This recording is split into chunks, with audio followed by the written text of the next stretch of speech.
Néhémie dit ceci. Je leur dis alors, vous voyez le malheureux état où nous sommes. Jérusalem est détruite et ses portes sont consumées par le feu. Venez, rebâtissons la muraille de Jérusalem et nous ne serons plus dans l'opprobre. Quand vient la restauration, l'opprobre se dissipe. Quand vient la restauration, la honte qui s'attachait à vous, qui s'attachait à votre famille, à votre couple, quand Dieu restaure les choses, vous ne serez plus dans la honte, dans l'opprobre. Alléluia. Néhémie, avant d'engager le processus même de la restauration, il commence par conscientiser le peuple, les aider à prendre conscience de l'état des choses. Il les conscientise en disant, voyez les malheureux états où nous sommes. Jérusalem est détruite et ses portes sont consumées par le feu. Êtes-vous conscient de cela? Que les choses ne sont plus comme avant? Êtes-vous conscient de cela? Que vous avez perdu quelque chose? Que vous n'êtes plus ce que vous étiez hier? Que vous n'avez plus ce que vous aviez hier? Êtes-vous conscient de cela? Il faut être conscient de l'état des choses.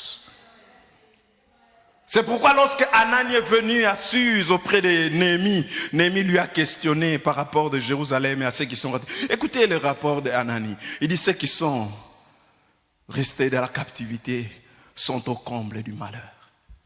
Jérusalem est en ruine. Ses portes sont consumées par le feu. Ils sont là, mais dans quel état? Il dit ceux qui sont restés en captivité, ils sont là en captivité. Mais dans quel état? Dans un état catastrophique, ravagé, détruit. Mais ils sont là. Dans quel état? Beaucoup de gens sont là. Vous êtes là à l'église. Vous êtes là dans votre ministère. Vous êtes là dans votre foyer, dans votre famille. Mais dans quel état? Il dit ceux qui sont là, ils sont là. Ils n'ont pas quitté. Mais dans quel état? Êtes-vous conscient de l'état des choses?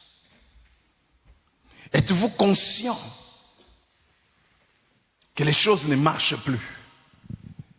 Êtes-vous conscient de la situation dans laquelle vous êtes en train de traverser?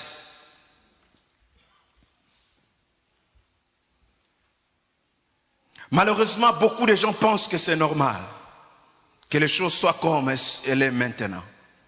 Alors que Néhémie sensibilise le peuple, il dit non, nous sommes dans un état malheureux.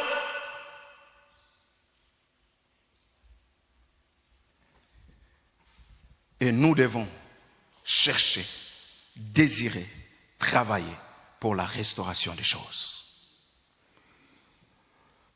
Tout changement a pour base la prise de conscience.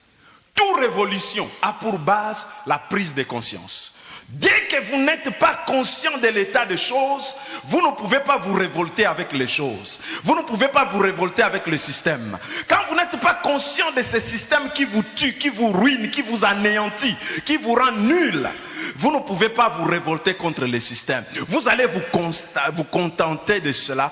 Vous allez vivre avec ça pendant des années et des années. Être conscient de l'état des choses. Frères et sœurs, il n'y a pas de restauration véritable sans prise de conscience de ce qu'on a connu comme ravage, chute, perte ou ruine. Une des tragédies, c'est d'être ravagé, mais sans savoir qu'on est ravagé. Ça, c'est une tragédie. C'est une tragédie que de ne plus avoir et croire qu'on a encore. C'est une tragédie de ne plus être et croire qu'on est toujours. C'est une tragédie. Juge chapitre 16, verset 19 à 20 nous dit ceci. Parlant de Samson, elle l'endormit sur ses genoux Et ayant appelé un homme, elle rasa les 7 tresses de la tête de Samson et commença ainsi à les dompter. Elle perdit sa force. Elle dit alors, les Philistins sont sur toi, Samson. Et il se réveilla de son sommeil et dit, je m'en tirerai comme les autres fois et je me dégagerai. Il ne savait pas que l'Éternel s'était retiré de lui. Il ne savait pas. La tragédie est que Samson n'est même pas conscient de ce qui se passe. Je me suis posé la question, quel somnifère on a donné à Samson?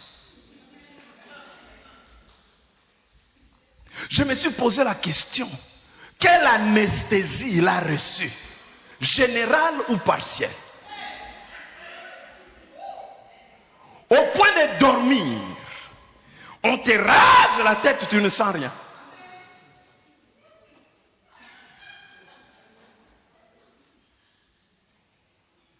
J'ai compris simplement le problème. C'est là où il dormait.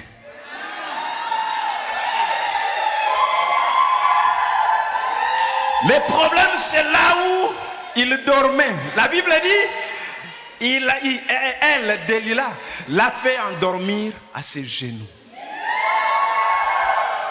Et là, à ses genoux, Samson a eu un sommeil profond.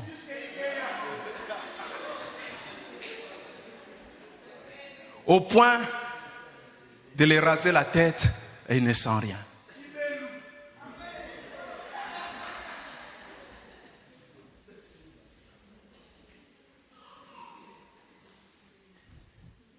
Seigneur, aide-nous de ne pas poser nos têtes là où nos cheveux seront rasés.